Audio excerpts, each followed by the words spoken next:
Our talk today is entitled The ABCD of Parenting.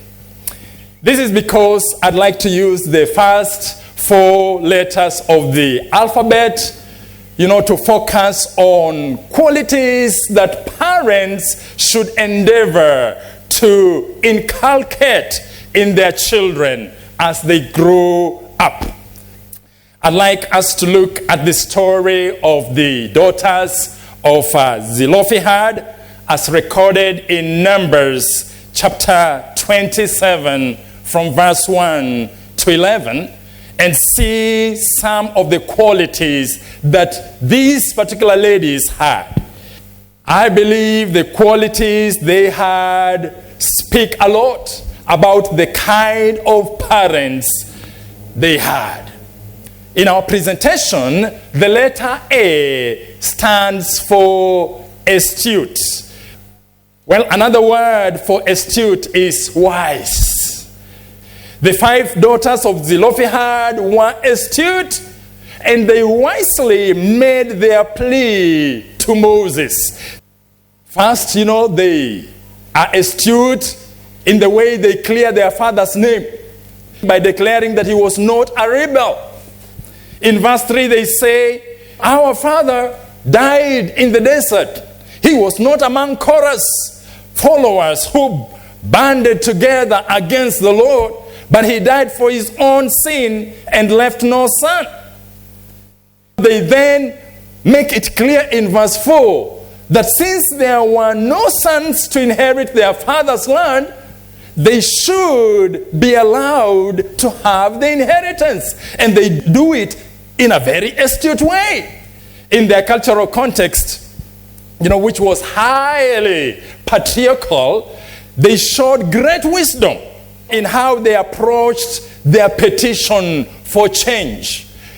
In verse 4, they say, "Why should our father's name disappear from his clan because he had no sons? Give us property among our father's relatives." And you know what? By astutely asking a claim for their father, they won the right for themselves and for all the women in Israel, because you know what? The rules were changed.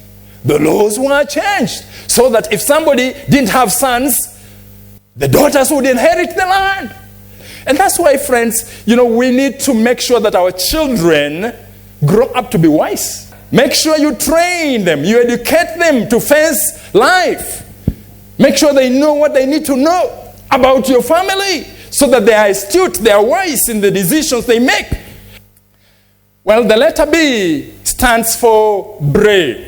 Despite the fact that Israel was a male-dominated society, Zelophehad's daughters boldly approached the leadership and made their demand without any fear or intimidation. In verse 1 and 2, the Bible says, they approached the entrance to the tent of meeting and stood before Moses, Eleazar the priest, and the leaders and the whole assembly.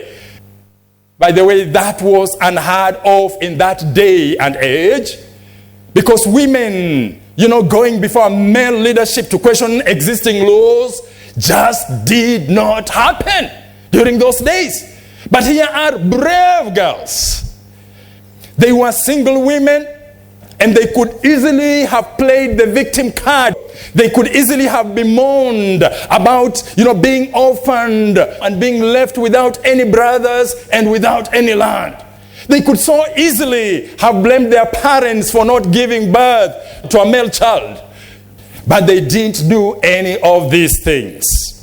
They plead their case without any fear. They plead their case without intimidation. They were brave. And dear ones, it is important to teach our children to be brave.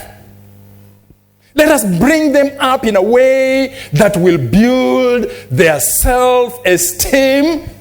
Let us bring our children up in a way that will help them to be brave and face the challenges in life. let's try and inculcate the aspect of being brave in our children. In our talk, the letter C stands for confident in their God. Yes, as parents, we need to teach our children to be confident in their God. I want us to realize that the land Zelophehad's daughters were asking for at this particular time had not actually been conquered. But so confident were they that God was going to give this particular land to the Israelites that they were confident to ask for that land well in advance. They were also confident, by the way, that even as they approached this leadership, that God would support them in trying to change the laws of the day. And in verse 7, the Lord said, what Zelophehad's daughters are saying is right. You must certainly give them property as an inheritance among their father's relatives and turn their father's inheritance over to them. I mean, God is supporting them to change the laws of the day. Parents, the best thing we can do, the best thing you can do is to point your child to God, who alone can fully satisfy them and meet them at the point of their needs. We must teach them to fully rely on God and trust upon His promises. We must teach them to be confident and rely on the one through whom they can do all things. Give them God. Help them to be confident in God. Well, the letter D in our presentation stands for disciplined. All parents should train their children to be disciplined. As much as Zelophehad's daughters were given their share of inheritance, there was a condition that was to be met. In order for the inheritance not to pass, from one tribe to another, every daughter who inherited land in any Israel tribe was to marry someone in her father's tribal clan. We see this in Numbers chapter 36 and verse 8. Well, the interesting thing is that later we read that Zelophehad's daughters were indeed married in their clans. This is what Numbers 36 and verse 12 says. They married within the clans of the descendants of Manasseh, son of Joseph, and the inheritance remained in their father's clan and tribe.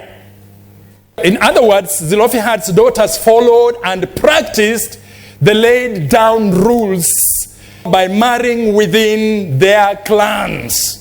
You know what? This tells me something about their character when it comes to listening to those in authority.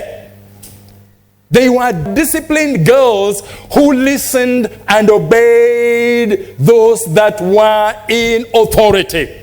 Indisciplined children do not want to follow rules. They feel like rules and regulations are there to limit their freedom. No!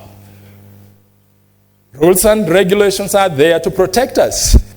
Friends, as we bring up our children, we must endeavor to make sure that they are disciplined.